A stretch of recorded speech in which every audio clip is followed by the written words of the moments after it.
Olá, pessoal do Avante. Hoje trataremos de um tema bastante relevante para esse momento de pandemia do Covid-19: gerenciamento do consultório durante a crise. Meu nome é Daiane Camargo, eu sou publicitária e gerente distrital de demanda médica de Nestlé Health Science. Hoje eu vou conversar com o Dr. Francinaldo Gomes, neurocirurgião e educador financeiro, com MBA em Finanças e Gestão de Investimento da FGV e autor do livro Finanças no Consultório: Como Maximizar os Resultados. E também com o Rodrigo Franchini, que é bacharel em Direito com certificações CPA 10, CPA 20, CEA e Ancord, possui MBA na FGV com foco em bancos e instituições financeiras, já trabalhou como gestor e especialista no HSBC, Itaú Personalité, Safra e Bradesco, possuindo 17 anos de experiência no mercado financeiro. Eles vão nos ajudar a entender um pouco mais do cenário atual e traçar um planejamento para os próximos passos. Olá, doutor Francinaldo e Rodrigo. Para começar, gostaria de ouvir um pouco de vocês sobre uma dúvida bastante comum. O que essa crise tem de diferente das outras e quais são as suas peculiaridades? Bom, o Brasil, vamos colocar assim, nos últimos 12 anos, já passou por 4 crises, né? Sendo essa a quarta crise. O que essa crise tem de diferente das demais? É que essa crise ela está afetando simultaneamente a, a produção e o consumo, porque as pessoas não estão podendo produzir porque estão, tanto por conta da doença em si, quanto pelas medidas que estão sendo tomadas com relação ao confinamento, e também elas não estão podendo consumir, porque as lojas estão fechadas, shopping centers estão fechados e tal. Então, isso faz com que essa crise tenha um impacto na economia muito forte, diferente das demais, que já aconteceram, que usualmente afetavam uma das pontas, inicialmente, ou afetava a produção ou o consumo. Então, isso faz com que a intensidade dessa crise seja muito maior, como foi nos mercados financeiros e na renda das pessoas, quando comparada com as outras. Muito bem, é um prazer estar aqui com vocês também, com o doutor Francinaldo. Eu vou nessa linha que o doutor falou. A questão principal hoje é o seguinte: você tem uma crise que ela é diferente de todas as outras, porque ela mexe com o operacional do dia a dia das pessoas. As pessoas estão em casa, fechadas, enclausuradas, isso, queira ou não, muda um pouco as finanças comportamentais. Então, quando a gente avalia o modo das pessoas utilizarem os seus recursos daqui para frente, você tem que colocar um novo viés comportamental, que é o seguinte: as pessoas não vão gastar como gastavam antigamente. Você tem um receio, as pessoas não sabem se vão manter seus empregos, então aquelas que estão empregadas ainda não têm o prazo, não tem aquele otimismo. Então, quando a gente olha também os índices de confianças, e é importante a gente dar uma olhada nesse setor, tanto no índice diretamente de serviço, quanto também de consumo das pessoas e das famílias, ele é preponderante para essa mudança de patamar. A gente vai sair de uma quarentena e a quarentena não vai sair da gente, essa é a verdade. A gente vai continuar nessa linha Verdade. de que temos que gastar pouco, fazer mais reserva, não sei se eu vou ter um emprego daqui a pouco, os modos de gastos das pessoas, eles vão mudar. Então, nas outras crises, você tem crise creditícia, você tem crise de contraparte, você tem crise de liquidez, uma série de crises que você acaba saindo e retomando com poderios fiscais e monetários. Hoje em dia, a gente não sabe se você injetar $1 trilhão na economia interna, se isso vai ser o suficiente para as pessoas gastarem. Acho que isso é o pior dessa atual crise econômica que a gente está vivenciando, a falta de critério e de histórico para entender como será daqui para frente novamente esse consumo, digamos assim, o novo normal, né? Sem dúvida. Dentro desse cenário que vocês trouxeram para a gente, a situação dos profissionais de saúde tem pontos diferenciados, né? E aí, pensando um pouquinho nisso, quais seriam os principais impactos que essa crise trouxe para os consultórios? Bom, eu como médico também estou vivenciando isso, né? Porque eu também faço consultório e basicamente o principal ponto aí que foi afetado foi o fluxo de caixa do consultório. Por quê? De uma hora para outra, os pacientes deixaram de vir, o médico ficou sem poder atender por conta das medidas, e também muitos médicos que dependiam, né, de cirurgia, por exemplo, eletiva, para ter renda, para ter receita, também ficaram sem poder exercer essas cirurgias, justamente porque os hospitais ficaram meio que restritos a pacientes de Covid. Então, em suma, esse descasamento do fluxo de caixa, que se manifesta por meio de uma queda abrupta na receita, porém mantendo os gastos, impacta negativamente o desempenho desse consultório e exige que o profissional tome as medidas adequadas para readequar o fluxo de caixa. Muito bem, eu acho que o doutor foi cirúrgico, digamos assim, até porque ele está inserido justamente nesse meio, e a gente acaba, que a gente que trabalha diretamente no mercado especulativo, porque no mercado financeiro ele é especulativo, né? A gente, às vezes, não entra no detalhe da economia real, né? E quando você começa a ver no detalhe os depoimentos das pessoas que estão inseridas, você vê a dificuldade que as pessoas estão tendo nesse momento. Em outras crises, a gente até tinha algumas classes, alguns setores que você conseguia se destacar mesmo nesse período. Essa é uma inédita, onde a grande maior parte de setores, seja de todas as classes, seja de vários segmentos, eles estão todos sofrendo. Então, a classe médica hoje, ela teve que mudar também a questão de como fazer medicina, né? Tem que se adaptar, tem que ajustar a questão dos consultórios, não dá para você ter o mesmo modus operandi em relação a custos que você tinha anteriormente. Esta mudança, ela exige uma preparação. Acho que o principal problema dessa mudança de rotina que a gente tem agora, e para os médicos vai muito nessa linha, é mudar a preparação, mudar a rotina em relação às suas finanças, seja pessoais ou seja até dos escritórios. Acho que esse é o grande desafio deles, mas sem dúvida nenhuma, está todo mundo sofrendo. Acho que esse é o grande patamar dessa crise, é a grande novidade que a gente tem. Todos os segmentos aqui estão sofrendo, uns um pouco mais, outros um pouco menos, é verdade, mas todos estão passando por dificuldades. Sem dúvida. Seguindo até um pouquinho dessa linha que você estava falando para a gente, Rodrigo, e até como uma forma da gente apoiar os nossos profissionais que estão nos assistindo, vocês veem algumas oportunidades, algumas formas de inovar na medicina, até mesmo fora dela, né? Buscando medidas para reduzir os custos, ou até mesmo para manter e aumentar a renda? Será que vocês podiam dar algumas dicas sobre isso para a gente? Nesse momento, queira ou não, sempre existe aquele medo de que eu não vou faturar a mesma coisa. E, de fato, é verdade. Então, o segundo ponto que a gente tem que entender é o seguinte: como o que eu tenho hoje, eu vou fazer com que esse volume ele consiga gerar uma renda mínima para eu me manter? Então, a primeira coisa é planejamento. Não dá mais para a gente achar que você ter um pós-fixado puro, você ter aquela aplicação bem básica, ela vai te render muito bem ao mês, porque o juros do Brasil está muito baixo. Então, queira ou não, isso vai ser uma mudança difícil de se adaptar. Você vai ter que ter liquidez, porque o custo agora está no curto prazo, você vai ter que despender um pouco das suas receitas. Então, a minha dica agora seria o seguinte: foque na sua liquidez, não aumente a sua exposição a risco, tenha cuidado com volatilidade. Essa questão de que agora é uma tendência de alta, só porque abril foi um mês de recuperação e maio inicialmente começou um pouco devagar, agora acelerou um pouco uma volta de bolsa, mas ainda não é uma tendência clara. Então, assim, evite se expor demais. Não é o momento para isso. O momento agora é de ficar mais seguro, manter a liquidez dos portfólios, evitar muita volatilidade, evitar ativos mais arriscados, por mais tentadores que sejam, você tem que evitar essas posições. E tome cuidado com a liquidez. Às vezes o médico vai querer investir em algo que tenha baixa volatilidade, mas não é tão líquido. E ele vai precisar de liquidez agora. Então, não dá para você abrir mão disso. Então, os 3 pontos hoje que eu diria é isso: segurança, liquidez e facilidade de utilização quando for necessário. Acho que para tomar muito cuidado hoje precisa ter isso. Não adianta a gente fazer previsão de receita ou previsão de que o investimento vai dar certo, porque é um cenário incerto em todas as cadeias, seja no mercado especulativo e seja na economia real também. Sem dúvida. Bom, como médico também, como empreendedor e como investidor, o conselho que eu dou para os colegas nesse momento é de que aproveitem esse cenário para mudarem seu mindset, para mudarem as suas formas de pensar e principalmente para criarem novas fontes de renda.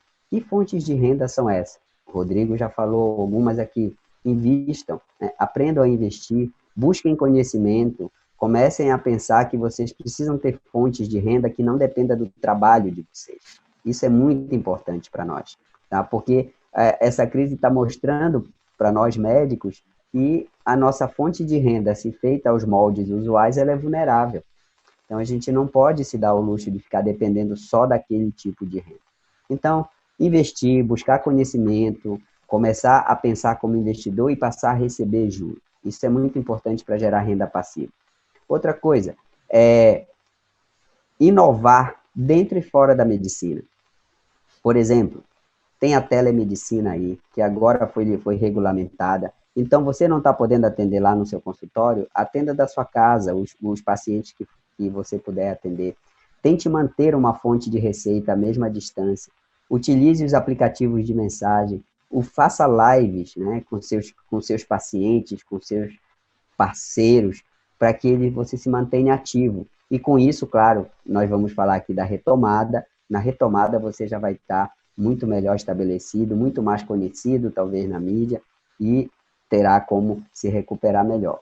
E também tem a questão tecnológica toda aí. Nós, médicos, costumamos ficar apenas como espectadores das melhoras tecnológicas dentro da área da medicina. Como, por exemplo, né, prontuários eletrônicos, aplicativos que medem, que ajudam a medir açúcar no sangue, analisar o fundo de olho. Então, comecem a entrar nesse meio como desenvolvedores também. Por que não, né? Já que nós temos os pacientes, nós temos o conhecimento médico, podemos muito bem ajudar no desenvolvimento dessas tecnologias e não ficarmos apenas como espectadores e utilizadores dela. Então, isso aí é um campo enorme, dá para fazer muita coisa e, quem sabe, pode gerar uma fonte de renda para vocês que vai dar tranquilidade também, principalmente nesses momentos em que a demanda por esses produtos de tecnologia aumentou em virtude das restrições que o atendimento convencional, né, está sofrendo no momento. Verdade. Doutor Francinaldo, aproveitando até um pouco do gancho do que o senhor trouxe da questão da mudança de mindset, um ponto bastante importante é o relacionamento com o paciente, que faz parte da tua rotina, né? Com base nisso, será que a gente tem algumas questões que a gente pode sugerir como medidas para criar valor para esse público nesse momento? Você teria algum exemplo para dividir com a gente? Acho que a gente pode agregar bastante para os nossos profissionais. Sem dúvida nenhuma, esse é um ponto excelente. Nós médicos, nós temos o conhecimento e o paciente, né, ele tem a necessidade do conhecimento sobre o problema que ele tem. Então, como agregar valor para o seu paciente, né? Mesmo não estando atendendo presencialmente, forneça conteúdo relevante para ele. Escreva textos, faça lives, mande e-mails, converse com ele, mantenha-se junto dele, mesmo não presencialmente. Então, por exemplo, uma coisa que eu tenho feito, já aproveitando, né, tenho feito lives, né, no Instagram, no Facebook, no YouTube, com os pacientes, como eu trabalho com epilepsia, faço eventos para esclarecer. Muitos me perguntam, doutor, e quem tem epilepsia tem maior chance de ter o vírus e tal? Então, é isso que as pessoas querem. Elas querem o conhecimento, elas querem entender o que está acontecendo, né? E esse conhecimento, ninguém melhor do que o profissional que está ali para fornecer esse conhecimento relevante. Então, crie valor levando informação, conhecimento relevante, seja na forma de texto, seja na forma de vídeo, seja na forma de live, seja na forma de e-mail, seja na forma de uma mensagem por WhatsApp, mas aí sim você vai estar levando valor para os seus clientes. Dentro desse novo cenário, uma dúvida bastante comum no que tange a questão financeira tem sido sobre os custos da telemedicina, assim como da assinatura e certificados digitais para emissão das receitas. Vocês podem nos dar um direcionamento sobre esse tema, inclusive sobre a questão do custo-benefício, auxiliando como os profissionais de saúde podem decidir sobre qual certificado que utilizará para a telemedicina? Claro, vamos lá, doutor. O doutor falou agora há pouco dessa questão de estar próximo do cliente, né? E aí a gente fala cliente porque hoje todo mundo é um vendedor. A gente vende os serviços Exatamente. e vende os produtos, tá? Então, o médico hoje ele tem que encarar a profissão dele como vendedor. E porque a gente brinca no mercado financeiro que é o seguinte, o mercado financeiro é cheio de commodities, todos os produtos são iguais, o que muda é a maneira de você vender, estar próximo do seu investidor final, e essa proximidade é o que faz a diferença.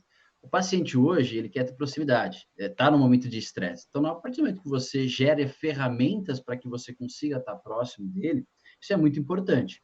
Os custos, óbvio, é uma adaptação. O médico hoje, ele não estava acostumado a trabalhar com a telemedicina, eu particularmente já me consultei de telemedicina, achei muito bom. Acho que é a sequência, você pega a receita no celular, por um link, é incrível, assim, é o futuro, tá? Eu acho que as crises também, elas invariavelmente colocam a gente à frente um passo em determinados momentos. Quem sabe a telemedicina demoraria para chegar no Brasil, chegou antes por conta do Covid. Então, acho que isso é uma consequência que os médicos hoje vão ter que se adaptar. E no médio prazo, isso, na verdade, vai dar um ganho para eles, porque às vezes o médico não vê que o tempo dele é precioso no curto prazo.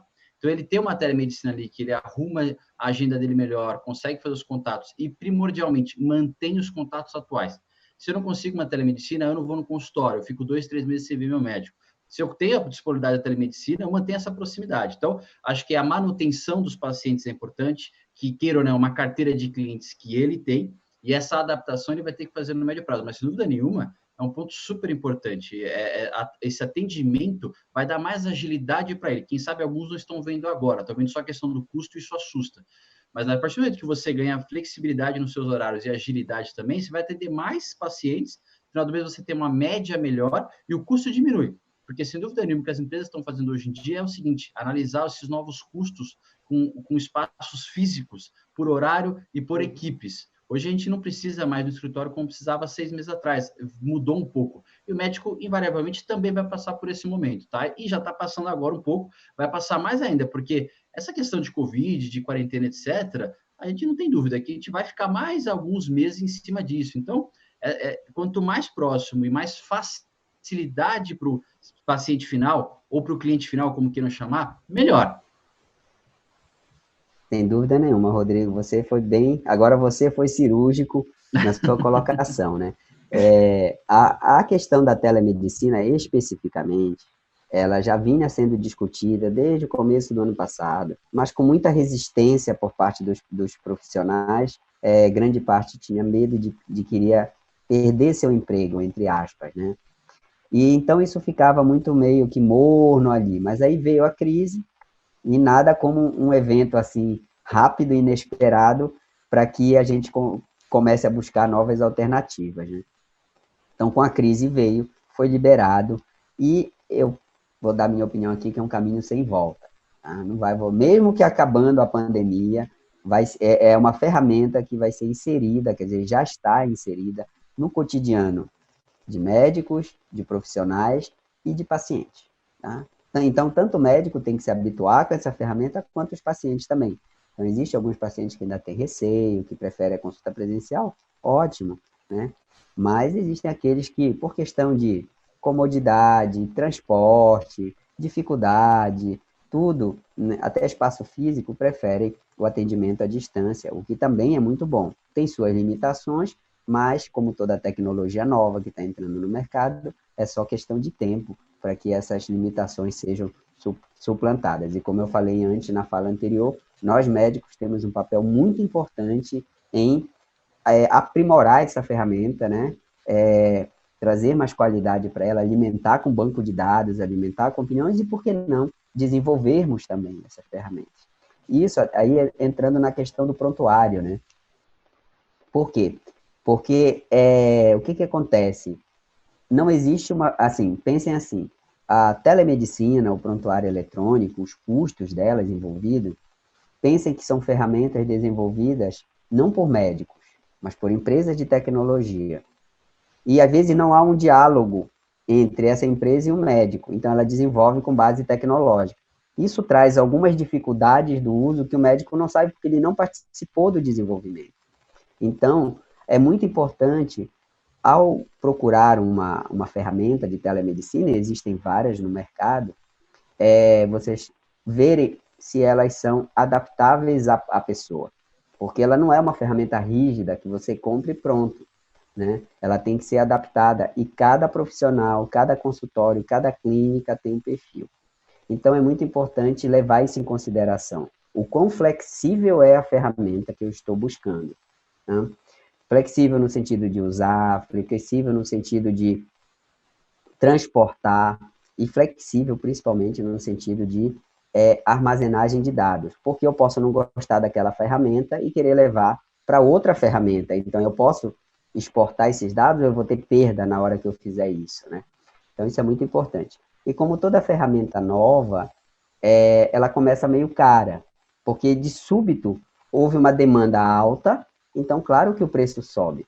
Mas, como todo mercado, né, vai haver pessoas estão tendo lucro e logo novos players estão entrando no mercado e vão desenvolver outras ferramentas e fazer o preço baixar, tal como é com qualquer tecnologia nova, tá?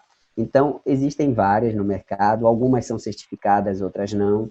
Algumas ferramentas de telemedicina já vêm com prontuário eletrônico linkado, outras não.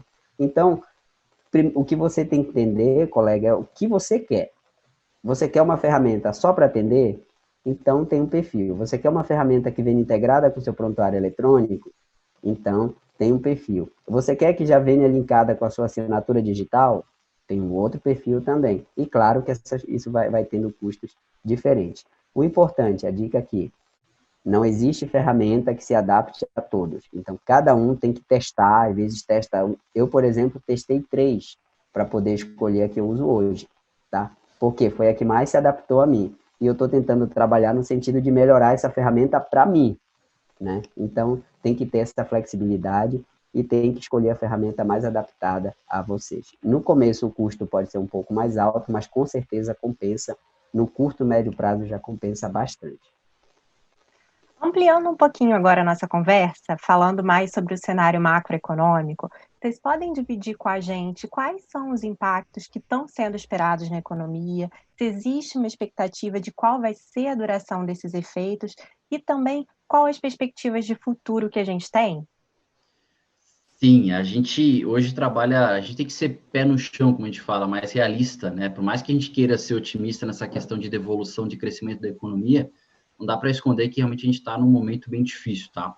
O PIB global ele vai ser mais recessivo quando a gente coloca na ponta da linha Estados Unidos e China, você tem aí 40% do PIB global e se essas duas potências econômicas já estão demonstrando dificuldades, naturalmente o mundo inteiro vai na mesma linha, né? A dificuldade que se você tem nesses países mais envolvidos, elas são duplicadas dos países emergentes. Eu falo que os emergentes eles são os primeiros a sofrerem e os últimos a melhorarem. Então, o Brasil, quando você está inserido no contexto local, você começa a ver uma dificuldade do governo abrir mão de mais poderio fiscal para estimular a economia.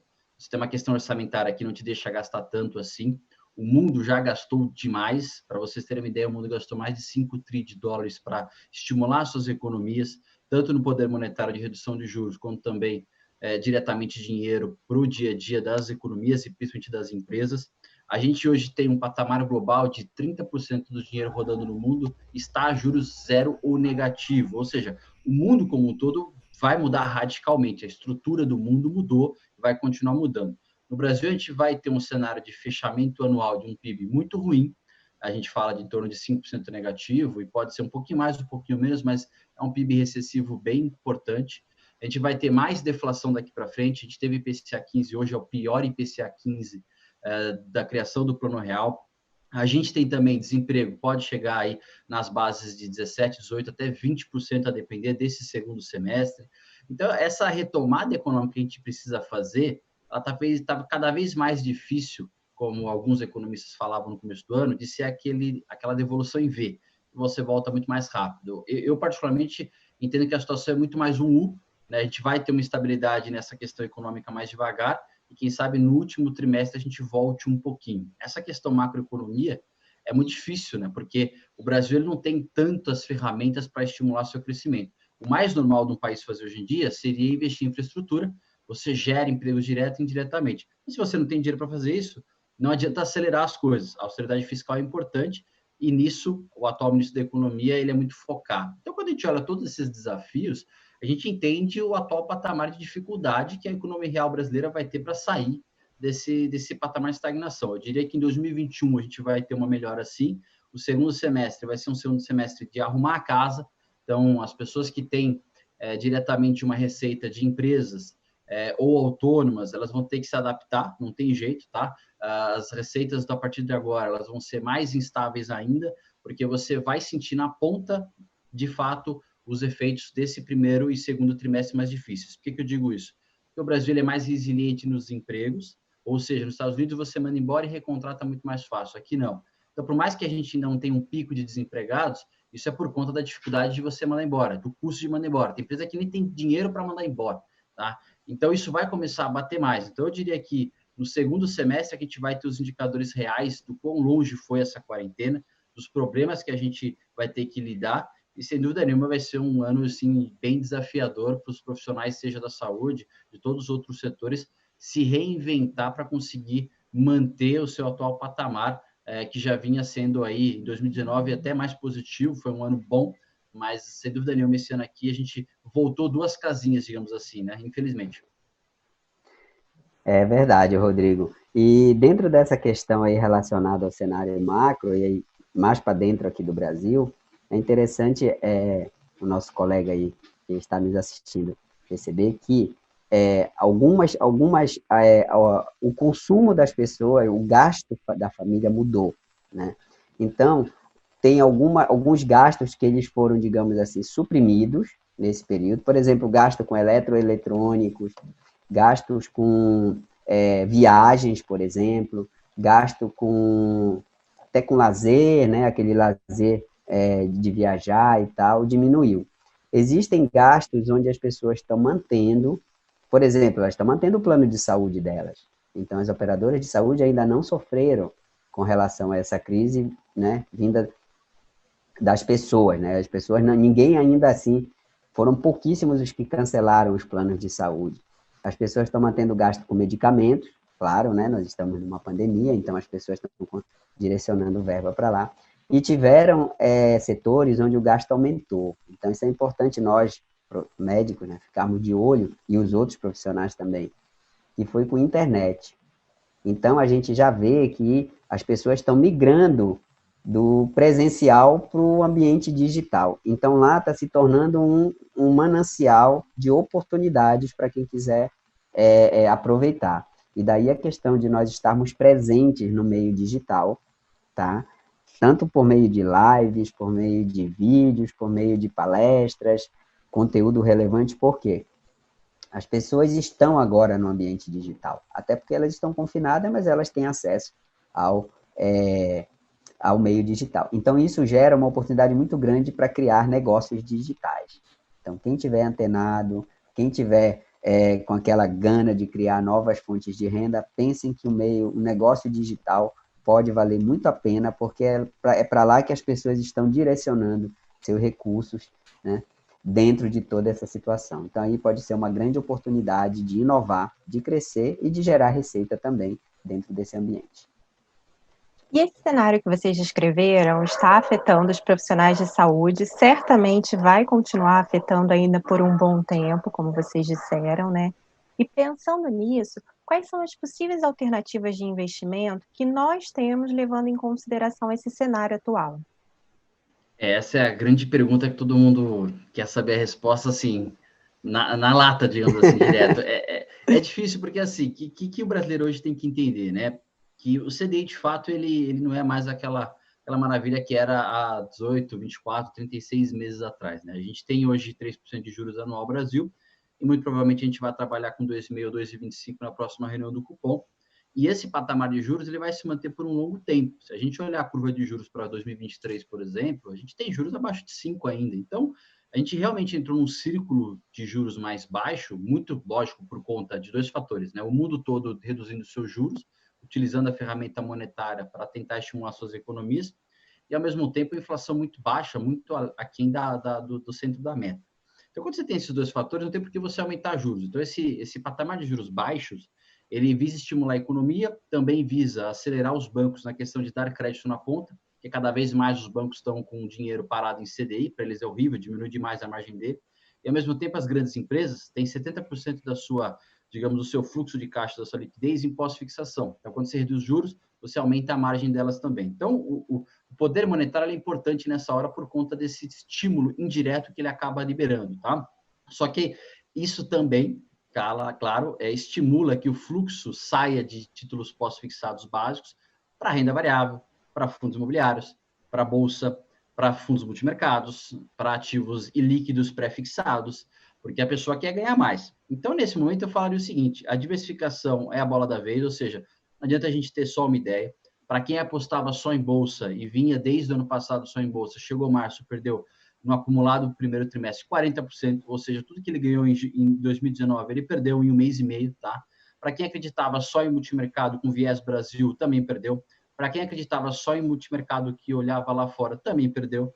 Para quem acreditava só em pré-fixado, as taxas de juros subiram, a marcação foi negativa, se tiver que sair, vai tomar uma marcação negativa no deságio, ou seja, não adianta a gente achar que tem um único posicionamento. Há 2 anos atrás, você tinha 50% da carteira em liquidez, pós-fixado, e vida ia, porque você tinha uma parte da carteira importante que rendia 1% ao mês ou muito próximo disso. Hoje, rendendo 0,25, 0,20, não dá. Então, a minha dica é a seguinte: diversifique, fazendo com que você tenha várias classes de ativos, onde você tenha ainda a sua reserva de liquidez e não seja ganancioso na sua reserva de liquidez. Sua reserva de liquidez hoje vai render abaixo do CDI, porque vai ser uma reserva básica, um fundo que só compra título público ou que você compra título público diretamente. E sim, ponto, vai render 94, 95 do CDI, Rodrigo? Vai render isso, mas você não vai ter oscilação. E aí, além de você separar o que é liquidez, o que você precisa de fato, e seja sincero, não adianta você achar que 5% da carteira, tudo bem, eu estou de liquidez. Seja cauteloso, ainda mais nesse momento. Se você precisar de 20% de liquidez da carteira, deixe esses 20% rendendo menos, mas deixe a liquidez. O restante, procure diversificar, de acordo com o seu perfil. Um pouquinho em multimercado, um pouquinho em bolsa, um pouquinho em ações, um pouquinho em fundo imobiliário, um pouquinho em renda fixa, um pouco também com viés lá fora, também comportamental. Diversifique para você ter várias opções. Aí sim, na média final, você vai ter um ganho. Hoje em dia, se você tiver 10 produtos na carteira, não é um exagero. Hoje em dia, se for uma carteira bem diversificada, a gente fala que é um time de futebol, para fazer uma analogia mais fácil. Você vai ter o goleiro e o zagueiro, que eles vão ser mais defensivos, eles não vão te entregar muito retorno no médio prazo, mas quando vier uma volatilidade mais forte, esses zagueiros e defensores vão segurar sua carteira não vai cair tanto por conta deles. Você vai ter o meio de campo ali que vai seguir numa média e vai sofrer um pouco, mas também não vai sofrer tanto. E você vai ter os atacantes, que geralmente são os ativos mais voláteis, que eles vão buscar uma assertividade maior e sofrem um pouco mais. Se você tiver ponderado em cada um, essa média final você consegue construir uma carteira, tá? Então, diversifique a bola da vez e até em ativos alternativos. Se você tiver um perfil mais agressivo, você pode, por exemplo, colocar uma coisa em moeda, colocar alguma coisa em metal precioso, fazer uma operação estruturada, para quem entende um pouco mais, ficar vendido em bolsa. Hoje o mercado financeiro brasileiro evoluiu muito, tem muita opção. Cabe a você ter uma assessoria um pouco mais próxima, diversificar, aceitar essa diversificação e, principalmente, dentro do seu perfil. Se você é conservador, não adianta achar que vai ganhar muito e que está ganhando pouco e você vai alçar um voo maior do que o seu perfil. Vem uma volatilidade e você sai na hora errada. Então, respeite o perfil acima de tudo. Sem dúvida nenhuma, Rodrigo, muito bom. Eu quero só complementar aqui, Rodrigo, se você me permitir, claro, Claro. Cenário muito bem colocado. Eu queria chamar a atenção, no caso de nós médicos, para três coisas. Primeiro, é realmente a importância da diversificação, tá, pessoal? Isso para qualquer estratégia de enriquecimento, não só aqui no Brasil, mas também geográfica, né? Ou seja, no exterior. Importantíssimo, porque nós temos aqui, assim, além de tudo que a gente já está vivenciando, nós temos um outro problema. O brasileiro ganha em real, mas gasta em dólar. Só que ele não sabe disso. Ele é vulnerável ao câmbio, né? Então, a gente tem também que se proteger do câmbio. Isso é muito importante para nós, porque a nossa economia ela é dolarizada, né? Não tem jeito. Tudo que a gente consome é indexado e sofre a influência do câmbio, enfim. A questão da reserva de segurança, ou reserva de liquidez, não pode negligenciar realmente. Quem tem reserva agora está bem, tá com tempo para manobrar, para se ajustar. Quem não tem está passando por dificuldade, realmente, porque aí está tendo que entrar no cheque especial, estourar cartão de crédito, fazer empréstimo consignado e etc. Tá? E o terceiro ponto que eu quero chamar a atenção aqui é um item que a gente costuma negligenciar, né? É a proteção financeira patrimonial. E é os seguros que todo médico tem que ter, que estão fazendo a diferença nesse momento, né? Que é seguro de vida para o profissional, porque imagina agora, num cenário desses, você sofrer um acidente, ter uma doença grave, até as seguradoras aí entraram aí com a cobertura para os danos do Covid, coisa que elas não tinham, porque se trata de uma pandemia, mas elas assumiram isso, né, grande parte das seguradoras. O DIT, né, que é a diária de incapacidade temporária, que você pode quebrar um braço e tal, e ficar sem poder trabalhar e sem ter renda. E o seguro de responsabilidade civil profissional aí relacionado a processo ético profissional. E também complementar para quem tiver já uma carteira boa, quem já tiver posicionado e tal, pensar que existe um mercado muito bom que permite até você ter um bom ganho nesse período de crise, que é o mercado de derivativos. Vale a pena conhecer, quem tem carteira de ações de boas empresas que tenham liquidez para trabalhar, né? Tem o mercado de opções, tem o aluguel de ações que você pode fazer. Isso tudo ajuda a trazer uma rentabilidade num cenário em que a rentabilidade da renda fixa, por exemplo, e de outros, estão mais baixas. Então, vale a pena conhecer, vale a pena buscar isso e, com certeza, vocês terão sucesso aí nessa retomada aí E a gente espera que não demore muito para vir.